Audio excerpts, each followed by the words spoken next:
इनके ट्रैक, क्योंकि इनका कोई सिमिलर ट्रैक नहीं है कि यानी कि हर एक फ़ोन में सेम पैटर्न फॉलो करवाया जाए। क्यों, इसका कारण क्या है? सबसे पहले तरह हमने जो देखे ट्रैक सब में सिमिलर थे। जो एक ट्रैक मैंने कराया वो बिना बॉर्नियो के भी आप किसी भी फ़ोन में उठाकर ये देख लो सब में सेम मिल रहा था, और बॉर्नियो में भी देख रहे हैं तो सब में सेम। ऐसा क्यों है और इनके सेम क्यों नहीं है?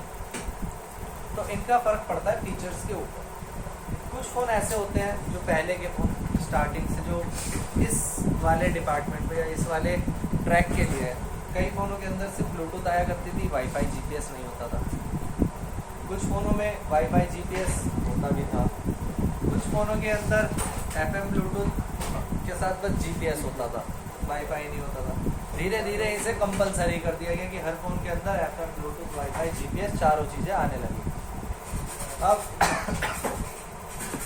कुछ फ़ोनों के अंदर ब्लूटूथ वर्जन जो है 5.0 पे काम करता है, कुछ फ़ोनों के अंदर ब्लूटूथ वर्जन 6.0 पे काम कर रहा है। ऐसा ही एज इट इज़ वाईफाई के लिए भी है।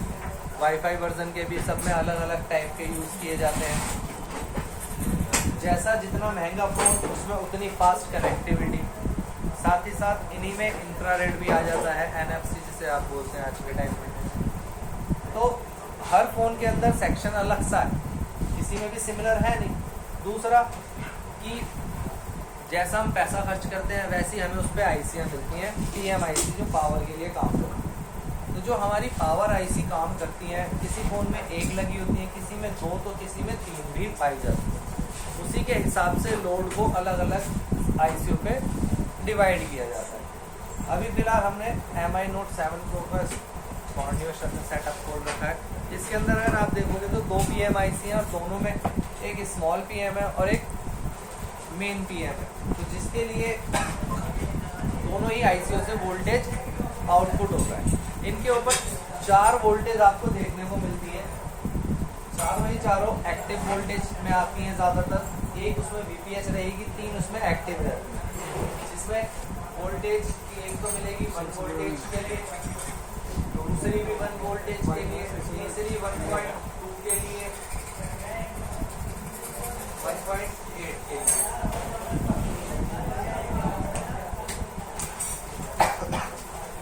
स्टार्टिंग जो हम करते हैं एक्टिव करने की, सबसे पहले तो हमारे को ट्रैक चेक करना होता है कि अगर प्रॉब्लम है तो वो क्यों आ रही है।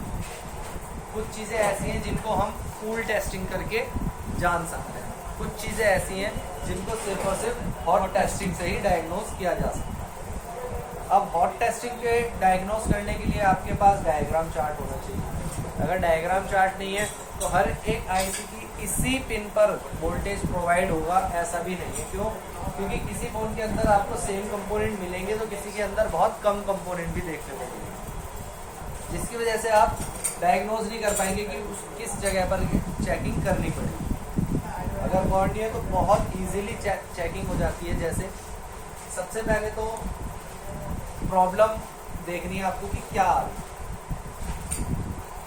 अगर हमारे पास प्रॉब्लम आती है कि FM ब्लूटूथ वाईफाई, मैं सिर्फ एक ही का ही नाम लेके करूँगा कि हमने देखा वाईफाई है, जैसे ही हम आइकन ऑन करते हैं आइकन ऑन ही नहीं होता। आपने क्लिक तो करा, एक बार क्लिक होने जैसा ऑप्शन भी आया लेकिन वो ऑन नहीं हुआ। ठीक, पहली कंडीशन। दूसरी कंडीशन कि ऑन हुआ लेकिन तुरंत ऑफ हो गया, सॉफ्टवेयर रिलेटेड इशू भी हो सकता है। तीसरी कंडीशन कि आप सेटिंग में गए, आपको वाईफाई का आइकन ही नहीं मिला, ठीक। इन तीनों कंडीशन में सिर्फ और सिर्फ सॉफ्टवेयर प्रॉब्लम। हार्डवेयर प्रॉब्लम कहाँ से देखी जाएगी? हार्डवेयर प्रॉब्लम का पता चलता है जब आपने आइकन क्लिक करा, ऑन हुआ, सर्चिंग ली, नो डिवाइस, ऑफ नहीं हुआ है, डिवाइस नहीं सर्च करे, यानी कि सर्चिंग का ऑप्शन तो दिखाया लेकिन सर्च नहीं कर पा रहा, या सर्च करा, कनेक्ट हुआ, डिस्कनेक्ट हो गया, कनेक्ट होकर के डिस्कनेक्ट हो गया, या कनेक्टिविटी तो ली लेकिन बिल्कुल पास में, यानी कि रेंज जो है जो 10 मीटर से 20 मीटर के बीच में रहती है, अगर आप किसी लोकल से लोकल ब्रांड को भी लेंगे तो उसकी भी 3 से 6 मीटर की रेंज मिलती है, अगर बिल्कुल चाइना ले लो। अगर आप MI, वीवो, ओप्पो, सैमसंग इस टाइप का फ़ोन ले रहे हो तो मिनिमम से मिनिमम जो कम से कम हो सकते हो 10 मीटर मिलेगी, और 10 मीटर बहुत होता है वायरलेस कनेक्टिविटी के लिए, बहुत होता है। लेकिन प्रॉब्लम पे क्या है कि 1 मीटर की भी दूरी उसमें कम लग रही है, सिग्नल बहुत वीक आते हैं। कि अगर आप वाईफाई को कनेक्टिविटी करते भी हो, बिल्कुल वाईफाई राउटर के पास भी खड़े हो, लेकिन फिर भी ग्लास देना या पेचकस, ये काट देना।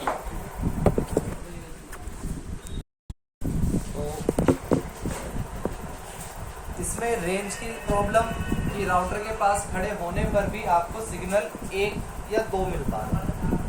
सर जियो का सिम काम कर रहा है, एयरटेल का नहीं काम कर रहा, वो तो नेटवर्क में है, वो तो बीपीएन की दिक्कत है।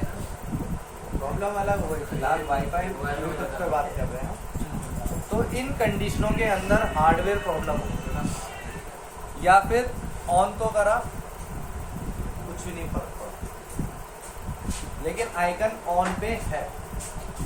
इन सभी प्रॉब्लमों के अंदर हमारे को देखना पड़ेगा। अगर वीक की प्रॉब्लम आ जाए, कनेक्टिविटी बहुत ज़्यादा वीक हो रही, या सर्चिंग लेता तो है पर सर्चिंग हो नहीं रही, तो इसके अंदर जो प्रॉब्लम आपको देखने को मिलेगी वो कनेक्शन की मिलेगी कि ट्रैक में कोई कंपोनेंट फॉल्टी है। कोई कंपोनेंट के फॉल्टी हो जाने पे क्या है, स्ट्रेंथ जो होती है वो वीक हो जाती है। सिग्नल कैपेसिटी कैच करने की जो कि RX और TX के लिए होता है वो वीक हो जाती है, और वो उसके वीक होने का कारण हो सकता है सर, या फिर हो सकता है कि मतलब रेंज आए लेकिन कनेक्ट ना हो। बताया तो मैंने, रेंज आएगी और कनेक्ट नहीं होगा कैसे, कि नाम तो सर्च कर रहा है सामने वाले का, कनेक्टिविटी नहीं कर रहा ना। वही चीज़ तो बोला कि या तो कनेक्टिविटी ना करे या बिल्कुल कम रेंज हो, सर्चिंग करते रहना खाली, कनेक्टिविटी ना होने का ही कारण है। अगर सर्चिंग कर रहा है, नाम आ रहा है, कनेक्ट नहीं कर पा रहे आप, कनेक्ट हो रहा है, डिस्कनेक्ट हो जा रहा है, तीनों प्रॉब्लम आ गई इसमें। और एक है जिसमें कुछ भी रिएक्ट नहीं कर रहा, वो तो सिम ट्रेक भी हो सकती है ना। सिंपल की अगर कनेक्टिविटी नहीं हो पा रही, सिर्फ सर्चिंग ले रहा है, या कनेक्टिविटी बहुत वीक है, या कनेक्ट होकर डिस्कनेक्ट हो रहा है, यहाँ तलक पे जो है वो स्टार्टिंग हमारे को करनी पड़ेगी। अक्सर क्या होता है, हम लोग बैक पैनल चेंज कर देते हैं फ़ोन का, बॉडी डैमेज आई है या जल गया है या टूटा हुआ है, कस्टमर कहता है चेंज कर दो, हम चेंज कर देते हैं। चेंज कर देने पर क्या होता है कि इसके अंदर जितनी भी बैक पैनल पे टिप्सें लगी रहती हैं हम उन्हें हटाते नहीं, कि पुराने पे से निकाल के नए पे लगानी पड़ती है। या तो आप लेके आइए बिल्कुल original back panel, original back panel लाएंगे तो उसके अंदर आपको टिप्स लगी हुई मिलेगी। अगर आप ओरिजिनल नहीं लोकल लेके आते हैं तो उसमें आपको टिप्स नहीं मिलती, और ना ही हम इस बात का ध्यान देते। तो इसकी वजह से जो ये एंटीना है, यहाँ पे दिख रहा है ना एंटीना लिखा है, ये बना हुआ भी दिख रहा है, जब इसे टिप्स ही नहीं मिलेंगी तो ये सिग्नल किस चीज के कैच करेगी। वो एंटीना में कॉइल रहता है। अगर आपके घर के, चलो पहले टीवी की बात कर लेते हैं, टीवी पे जो एंटीना रहता था अगर आप उसकी वायर काट दो क्या कनेक्शन आता है? नो सर, नहीं आएगा। क्योंकि जब तक एंटीना सिग्नल कैच नहीं करेगा, आईसी तक सिग्नलों को पहुंचाएगा नहीं रीड करने के लिए, तो कैसे किसी चीज को कनेक्ट कर लोगे आप? नहीं कर पाओगे। तो सबसे पहला काम तो आपको यही करना है कि कनेक्टिविटी जो एंटीना की है वो एंटीना टिप्स तक अच्छे से हो रही। कई बार होता है कि ओरिजिनल बैक पैनल लेकिन फिर भी प्रॉब्लम आ रही है। भाई अक्सर हम लोग क्या करते हैं कि जैसे सैमसंग A50 वगैरह के फ़ोन हो गए, हम इन्हें बैक पैनल हटाते हैं, इसके बैक पैनल पे ही आप देखोगे तो एंटीना टिप सेल बनी रहती है, कट जाती है आपसे। फर्स्ट टाइम नहीं कटी, जब फर्स्ट टाइम फ्रेश फ़ोन था इसलिए, क्योंकि ग्लू जो होती है वो इजीली हट जाती है। सेकंड टाइम में क्या है, हम खुद ग्लू ऐसी लगाते हैं कि जब भी कभी फ़ोन आया तो वो कट गई तो छोड़ दी हमने उस पर गौर ही नहीं करा। फोल्डर डालना था, फोल्डर डाला, फ़ोन पैक करा, कस्टमर को दे दिया। कस्टमर ने जब कभी भी वाईफाई कनेक्ट करने की कोशिश करी या ब्लूटूथ कनेक्ट करा तो उसको वहाँ पे प्रॉब्लम फेस होने लग गई। चलो ब्लूटूथ का तो ये है कि फ़ोन और ब्लूटूथ के बीच में ज़्यादा फर्क नहीं रहता, ज़्यादा से ज़्यादा 1.5-2 मीटर का रहता है। अब 1.5-2 मीटर में ज़्यादा फर्क तो है ही नहीं, तो वहाँ नहीं पता चला। लेकिन जिस दिन वाईफाई करा कैच, उस दिन उसको प्रॉब्लम दिखी। अब वो क्या कहेगा, भाई वाईफाई भी खराब हो गया। वो ये नहीं कहेगा आपसे ही हुआ था। अगर कोई ऐसा बंदा होगा जो पूरा दिन ही वाईफाई पे काम करता था, वो तुरंत जैसे जाएगा वाईफाई कनेक्ट करेगा, नहीं होगा तुरंत आप पे आ जाएगी, भाई इसका वाईफाई खराब कर दिया, तो वो सीधा सा बोलेगा। हर तरीके का पर्सन होता है। जैसे कि भाई आप लोग आते तुरंत एक दूसरे से वाईफाई कनेक्ट कर लेते हो, अगर अभी फोल्डर डलवा के और वाईफाई कनेक्ट ना हो, किसे पकड़ोगे? जिसने फोल्डर डाला उसी को तो पकड़ोगे कि भाई फोल्डर टूटने से पहले तक मेरा वाईफाई ओके था, लेकिन अब तक जब से देर से फोल्डर डलवाया तब से वाईफाई नहीं काम कर रहा। तो इसमें होता क्या है, मैं आपको कुछ बैक पैनल दिखा देता हूँ।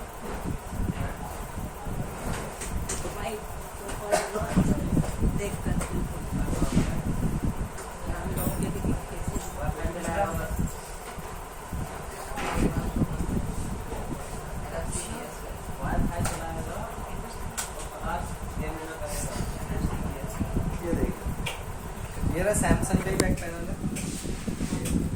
यहाँ पर ये जो ब्लैक स्ट्रिप लगी हुई है ना, कई बार क्या करते हैं आप लोग जब बॉडी चेंज कर रहे होते हैं तो ये बॉडी में नहीं लगी आती, ये यहाँ पर प्लेन रहती है। ये आपको पुराने बैक पैनल में से रिमूव करके निकालनी होती है। निकालनी किस प्रकार से होती है कि ये सिर्फ इसमें हल्की सी फिक्स रहती है, जैसे फिलहाल यहाँ पर ये रही, ये रिमूव हो जाती है। ये होता है इसका पूरा एंटीना सर्किट। कुछ फ़ोनों में ये फ्लैक्स केबल के रूप में बॉडी पर चिपकी रहती है। कैसे वाली वो भी दिखा देता हूँ एक सेकंड में।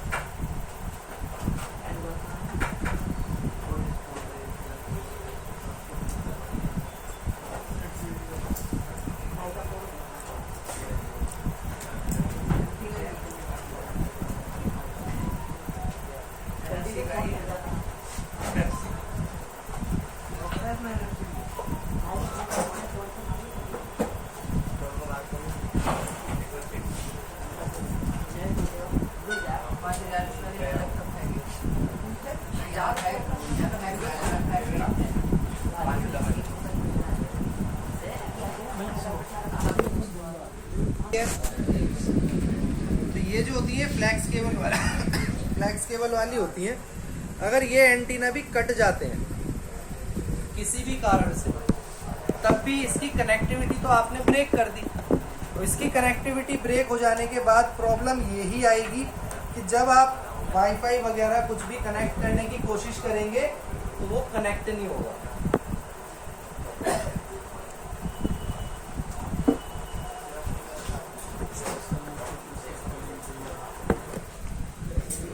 समझ में आ गया रोल? अब एंटीना ओके है, अगर डैमेज मिलता है तो आपको उसे जोड़ना पड़ेगा। फ्लैक्स केबल वाला है तो स्क्रैच करके दोनों साइड पत्ते पर जंपर से लगा करके या अच्छे से उसे किसी कॉपर शीट लगा करके उसे फिक्स कर सकते हो प्रॉब्लम को। तो वहाँ पर वो प्रॉब्लम सॉल्व हो जाएगी। 100% नहीं मिलेंगे लेकिन 80% नेटवर्क मिल जाएगा। तो अभी मैंने आगे के बता टॉपिक नहीं खत्म कर।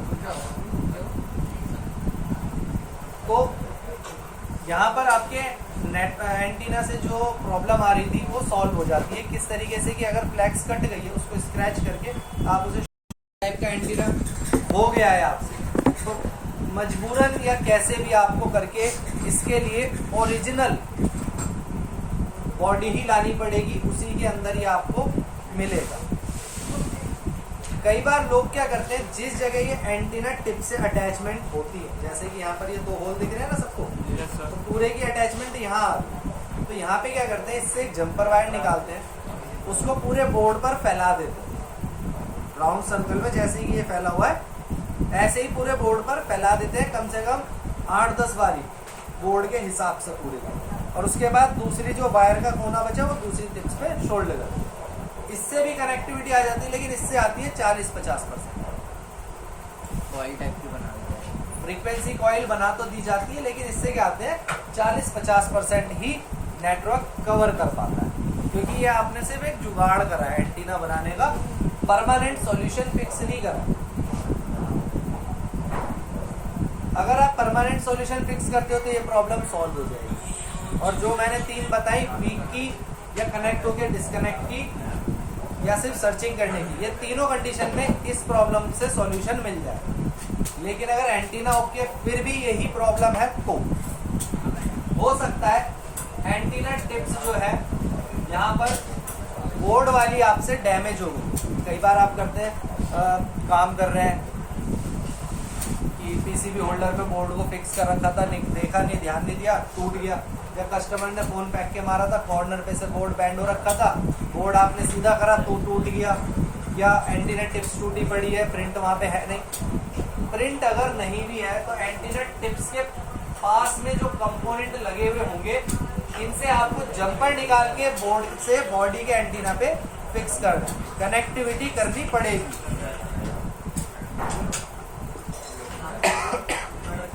ठीक, यहाँ तक प्रॉब्लम सॉल्व हो जाएगी अगर आप इस टाइप से करते हैं। फिर भी प्रॉब्लम सेम है तो तब हमारे को कंपोनेंट्स से लेकर एक्सटर्नल एंटीना स्विच तक की टेस्टिंग करनी पड़ेगी। दोनों के ट्रैक आप देख ही रहे हैं किस टाइप से जुड़े रहते हैं कि अगर आप कंपोनेंट के एक साइड से चेक करोगे तो एक्सटर्नल एंटीना दोनों साइड पर बीप साउंड देगा। ठीक है, यहाँ पर भी मैंने दिखा रखा है कि कंपोनेंट से दोनों साइड पर external antenna switch beep sound देगा। अगर एक साइड पे बीप आ रही है दूसरी पे नहीं आ रही तो आपको इस पे हाई फ्रीक्वेंसी जंपर लगा करके सॉल्यूशन करना है। कॉइल बना कर जो स्टार्टिंग में एंटीना स्विच में पढ़ाएगा। अगर आपको फिर भी लगता है कि एंटीना स्विच तो ठीक है, लेकिन फिर भी उस पर एक बार कॉइल बना करके आप चेक कर सकते हैं। इससे भी कई तरह से प्रॉब्लम सॉल्व हो जाती है। अब यहाँ से लेकर के मैंने आपको बताया था एंटीना पैड लगा रहता है, जो कि ये रहे white, blue, green, black colour में लगा रहता है। ये अगर आप पे बॉन्डियो नहीं है तो आप क्या करेंगे, इन सभी पिनों को आपस में शॉर्ट कर इस तरीके से।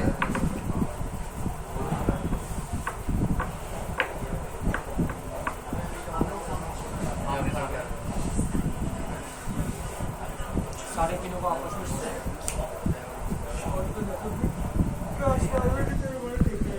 हेलो, बॉन्डियो होगा तो आप इजीली सभी सप्लाइयाँ देख सकते हैं और उसको टेस्ट कर सकते हैं कि कहाँ से कहाँ तक कनेक्टिविटी होनी चाहिए।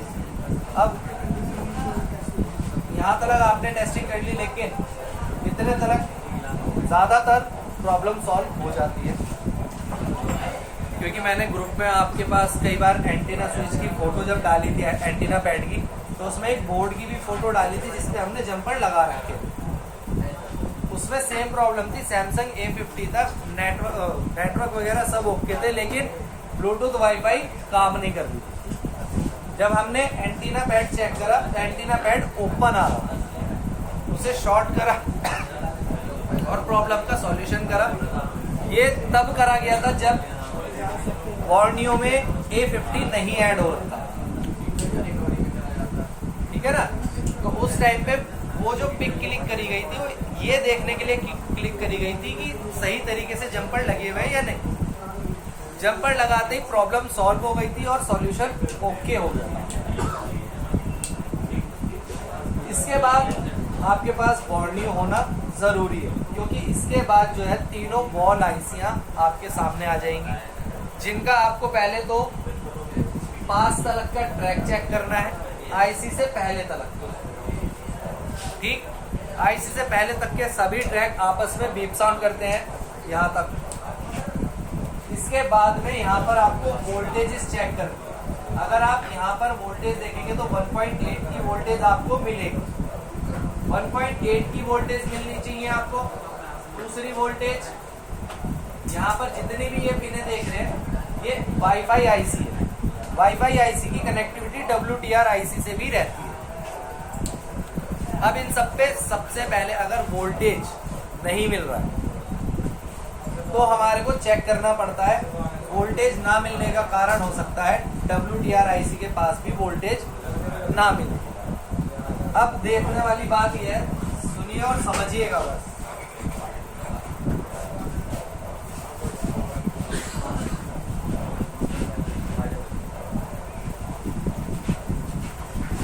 जो वोल्टेज बनता है वो मेन पीएम बनाते हैं। मेन पीएम से ट्रांसफर होता है पीएमआई में, पीएमआई से ट्रांसफर होता है WDR में, WDR से ट्रांसफर होता है आपका वाईफाई ब्लूटूथ आईसी। तो सबसे पहले मेन आपको है कि पीएमआईसी के पास जो वोल्टेज जनरेट होने चाहिए वहां पर ये वोल्टेज जनरेट हो रहे हैं या नहीं, ये चेक करने के लिए आपको यहाँ पर एक एनपीसी दिया गया है। इधर ये रहा एक एनपीसी। यहाँ चेक करेंगे वोल्टेज 1 पॉइंट मिल जाना चाहिए। यहाँ चेक करोगे वोल्टेज 1 पॉइंट मिलना चाहिए। यहाँ के बाद इस लाइन को इन कंपोनेंटों पे चेक करोगे तो वोल्टेज मिलना चाहिए। अगर यहाँ तक वोल्टेज मिल रहा है तो यानी कि आपकी पीएम ओके। यहाँ से चेकिंग करनी पड़ेगी आपको इधर पीएमआई में। ये सारे वोल्टेज यहाँ पर दिए गए 1.8, 1.8, 1.8, 1.2, 1 और 1। अब यहाँ पर अगर देखोगे तो ये जो 1.8 पिंक लाइन है ना, ये दोनों एक ही है, अलग नहीं है, ये दोनों ही एक है। और जो इधर 1.8 की वोल्टेज थी वो भी जा करके इसी में आ गई। तो यहाँ पर भी 4 ही वोल्टेज है लेकिन 6 करंट हो गए, 5 मिनट है। 4 ही वोल्टेज लेकिन डबल काउंट इसलिए हो रही है क्योंकि एक ही लाइन 2 जगह लिखी हुई है, ये वाली और ये वाली। ठीक, यहाँ से जो है हमारी WDR आईसी पर वोल्टेज ट्रैक चेक करना पड़ेगा कि यहाँ से ये सभी कंपोनेंट बीप साउंड करते हुए यहाँ तक की पिन पर आ रहा है बीप साउंड या नहीं। आईसी हटा करके दोनों ही आईसियां, तब हमारे को बीप साउंड चेक करना पड़ता है ट्रैक के अकॉर्डिंगली। हर आईसी की सिर्फ HRC करेंगे, प्रॉब्लम सॉल्व होगी। अगर वोल्टेज ना मिले तब PMI और वोल्टेज प्रोवाइड हो रहे हैं लेकिन फिर भी आपकी आईसी काम नहीं कर रही तो सिर्फ ब्लूटूथ वाईफाई।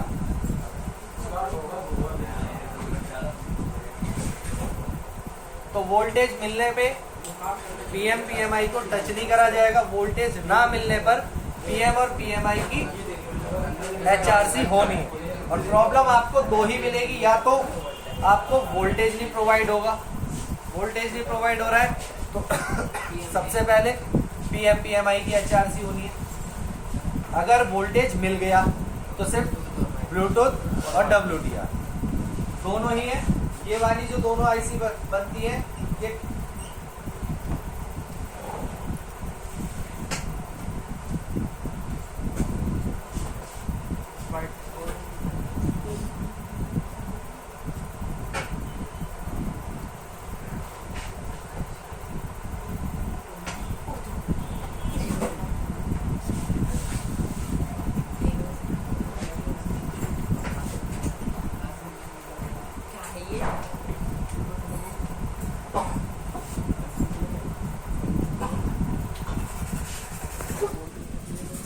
एक में अगर वोल्टेज मिल जाता है तो सिर्फ ब्लूटूथ वाईफाई WDR की HRC होनी होती है, और अगर वोल्टेज नहीं मिलता है तो PMI। ठीक, यहाँ पर ब्लूटूथ वाईफाई काम करना स्टार्ट कर देता है। बस आपको ट्रैक सबसे पहले जेन्युइनली तरीके से चेक करना है कि कोई भी लाइन बीच में ब्रेक ना हो। अगर कोई भी लाइन ब्रेक हो रखी है तो किसी भी आईसी का कोई फायदा नहीं है एचआरसी करने का, सिर्फ उस लाइन को कनेक्ट करने का फायदा होता है। लाइन अगर कनेक्ट कर दी तो एचआरसी करे बिना भी सॉल्यूशन हो जाएगा। और सर जो वोल्टेज चेक करने के पहले तो आईसी को हटाना पड़ेगा तभी ट्रैक। पास में सभी कंपोनेंट्स पे देख लीजिए आप, लाइट वाले भी कंपोनेंट बताए हैं ना। अब जैसे कि वहाँ से आईसी से रेड लाइन आ हमारे आईसी पे चेक करने के बजाय हम इन कंपोनेंट पे चेक कर सकते हैं। वोल्टेज प्रोवाइड हो गया तो पीएमपीएमआई ओके हमारी। इधर की भी सभी आईसीओ पे वोल्टेज चेक करने के लिए यहाँ पे 2 एमपीसी दे रखे हैं, यहाँ पे 1 एमपीसी दे रखा है, यहाँ पे 2 एमपीसी दे रखे हैं। इस वाले में 3 एमपीसी है। उस कंपोनेंट से लेके इस कंपोनेंट तक करना हम सब चेक वोल्टेज चेक कर लेंगे। वोल्टेज अगर आ रहा है तो यानी कि लाइन भी ओके है और हमारी वोल्टेज भी। और वोल्टेज के लिए तो आईसी भी ओके है। अगर वोल्टेज ही नहीं मिलेगा तो जाहिर सी बात पता है जब वोल्टेज जनरेट नहीं हो पा रहा है वो आईसी का फॉल्ट है। वोल्टेज ये लिखे हुए हैं सारे 1 वोल्टेज से 1.8 तक कोई भी फोन सभी फोन होते हैं।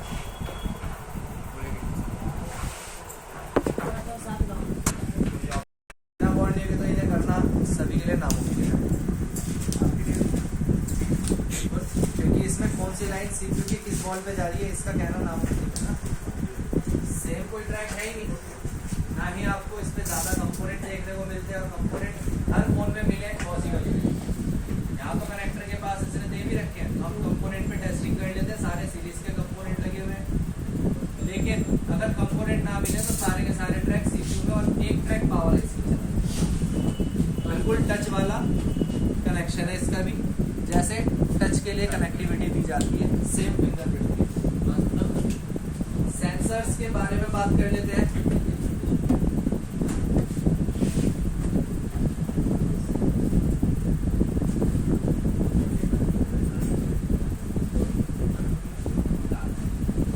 सेंसर्स देखिए ज्यादातर जो होते हैं हमारे, इनके कोई ट्रैक नहीं, ना ही आपको बॉर्नियो में ट्रैक देखने को मिलेगा और ना ही आपको इसमें खुद कोई सप्लाई देखने को मिलेगी और ना ही बोर्ड पर सभी सेंसर्स अलग अलग पाए जाते। ठीक है, समझिएगा सिर्फ बोर्ड पर कौन कौन से सेंसर मिलते हैं। एक मिलता है